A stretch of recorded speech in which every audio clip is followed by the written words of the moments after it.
Are you ready to perform at your highest potential? Welcome to the Performance Matters podcast from GP Strategies. In each episode, we'll interview industry experts, exploring best practices and innovative insights to help you and your organization improve performance. Hello and welcome to the podcast. My guest today is Matt Donovan, GP's Chief Learning and Innovation Officer. Matt, it's great to have you back on the show. Yeah, glad to be here with you again. So our topic today is rethinking how we approach learning and development. Pretty broad topic, but I think we can cover it in the next 15 or 20 minutes, don't you? Yeah, we only need 20 minutes to cover all of that. Yeah, no problem.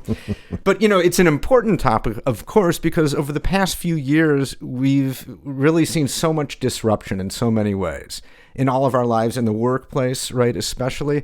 And we're really facing what we might call like an inflection point in the world of learning and development. So let's start right there. When you look out at that L&D landscape, what do you see? What kind of inflection point are we in fact facing?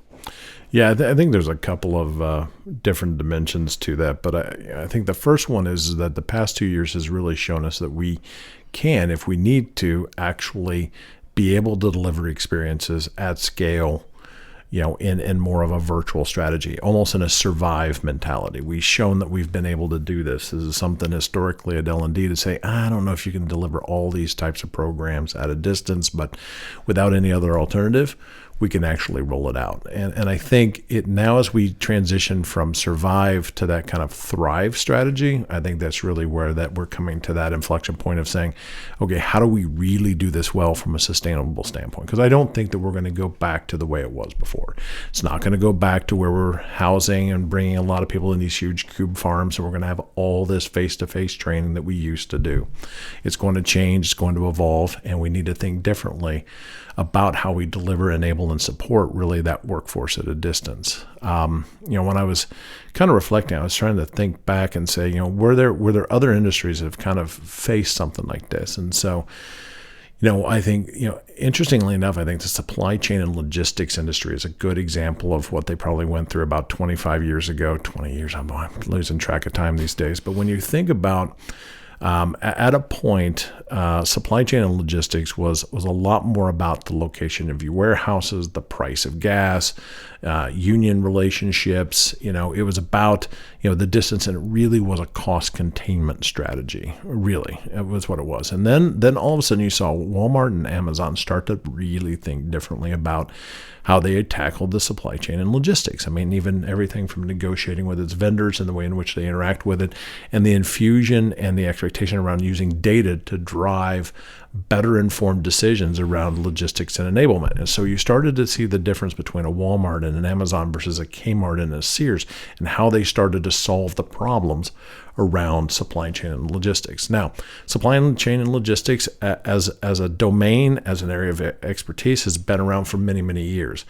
What has changed at that point is you had people who used to practice with old mindsets, old approaches, being brought in and compared against people bringing new ideas and new skill sets to the table. Data analytics, the infusion of real-time data all the way through to drive decisioning into this. These are new skill sets, new ways of thinking about things, and it has made all the difference over the years. And it wasn't just a one-time leap or a shift, but it actually, the integration in those relationships has really kind of continued to evolve and change supply chain and logistics over time. And I think in a very similar way, learning and development is going to continue to be out there. It's always going to be important. We're always going to have humans in the workforce, and the humans are going to have to be able to learn new skill sets for every disruption we see. So L&D is not going away, but I think we need to think differently about how we actually are solving those problems. And, the question for us is, are we going to take the path of a Kmart and a Sears, or are we going to actually take the path of a Walmart and Amazon in the way in which we're bringing new ways of thinking about solving some of the challenges we have? We've now proven that we can do it differently. But the thing is, how do we do it differently really well? And I think that brings up, a concept of intentionality and how we think about this. Okay. So hopefully we'll see folks taking the path of Amazon and Walmart, because if they take the other path, then they will disappear, right? Like Kmart and Sears, unfortunately. So Well, let's talk about intentionality more, especially as it relates to the hybrid workforce. We've been talking about that a lot on this podcast. Everybody's been talking about that. It's all over the news, right? As more and more and more people have gone now working remotely. So how does that concept, the hybrid workforce, how does that play into this inflection point, and what does it have to do with intentionality? Yeah, I mean, I think it's one of the robust conversations we've had is said, hey, is the hybrid workforce, is the hybrid environment, is it something that's really different? Or we've been doing virtual for years. Is this really that different?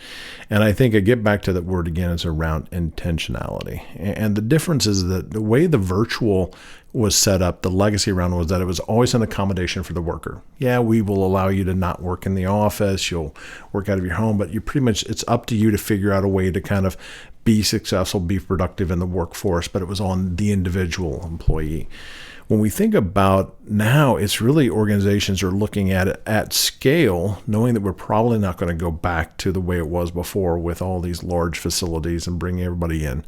How will they actually be able to do this and create productivity and productive environments at a distance where everybody's not working at the same place, the same time, in the same manner? How do we actually manage that?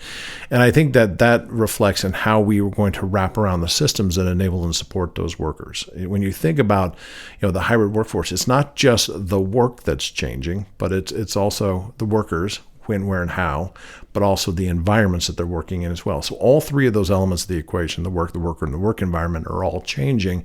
That's where we have to bring intentionality in our strategy to say we're going to have to meet them differently. So versus historically, it's on the worker to figure out how to do it and make it be successful. This is about enabling a strategic view of the organization to say, we think we can be productive at a distance. We can grow and respond to the next disruption that's coming down the stream to be able to deal with that.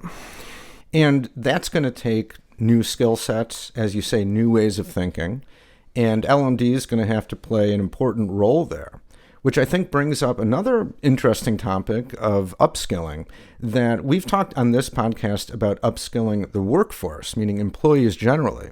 But what about upskilling the L&D workforce, the people who need to help other people get upskilled? I don't think that gets talked about quite as much. Yeah, and I think that's got to be something as we look into 2022 and beyond, is that we need to take time to upskill our L&D teams. And I get it. I mean, for the longest time, it's like we don't have time to upskill ourselves because we're so focused on meeting the needs of everybody else. So, this is actually, we just did some recent research and saying, what are the new skill sets we're seeing? And what we're seeing is that most folks are acknowledging that it's less about, the core instructional design skills and more about, beefing up the ways in which you're interacting with enabling the business. So you think about things like commercial acumen and business acumen. So commercial acumen is really saying inside the L&D, how well do you know the external competitive environment? Do you know how we go to market, how we succeed, how we win? So that when a disruption comes through, if you understand that commercial side, you'll understand how that disruption is affecting that, and then how that affects the business acumen side to make strategic business decisions. And then with that, it cascades down to how do we then enable the workforce to actually address both the business and commercial. If you have those balanced, you'll be able to better respond to the overall changes that we're going to continue to see. So those are two of them. I think, spending time to make sure that we're upskilling on data analytics. We need to understand, we need to be able to better utilize data to give us more insights, not just learning data, but it's tying it into business data, collecting the right data to help us not only prove that our systems are working, but improve them, because that's really the most important place, is that you're going to get a fluid real-time viewpoint of how effective we are. There's a baseline of understanding data analytics, how well to do that, and to do it securely and safely and ethically. All of that has to be upskilled. But instead of saying we'll leave it up to other folks to kind of collect that data, L&D needs a seat at the table. I think another dimension, there are two more probably within that. One of them is really understanding, I would say, the cloud-based system of platforms, because we need to be able to sit down at an equal footing with our IT partnerships, our HR partners, as we bring new technologies to bear, to say this is what we need out of these tools to be able to affect, enable, and support, rather than potentially relegating that to an IT department or a distant HR decision. How are you coming to the table collectively to implement the tools and technologies effectively, get them adopted, and your target audience is engaged in them, it really takes a collective review. And then I think the last one, which is really important, is around thinking through like marketing and communication. So as we move from discrete, smaller courses into learning experiences, the learning journeys, having a firm grip on how we actually market and communicate and create more of that enablement through a pull-based system rather than push, I think will be an important component. So those are just some of the key areas, but we have got to commit to creating time and space to upskill our internal L&D teams. It's critical. Absolutely. And because there are so many, as we've been talking about, so many big changes already happening and more to come. And I think one of them, when we have to talk about this, is just the whole concept of remote learning, distance learning. Now, I mean, this has been in place long before COVID, right? And certainly a lot of learning is taking place not in the classroom, but on screens, remotely, in the office, and so on. But I think the last couple of years, especially with so many parents seeing their children struggle with doing everything online, right? And not just little children, but even, I have 2 kids in college. They started college. Everything was online, and it was really hard. It was even really bad, I'll say. So I think we have to think about that differently, too. We're not going to go back to only in-person learning, obviously, right? A lot of learning is still going to be remote, maybe even more than ever. But I think we've learned that there are a lot of pitfalls to that if you don't do it in the right way, if you're not careful, it can be a really bad experience. So how do we need to be thinking differently about the whole concept of remote distance learning?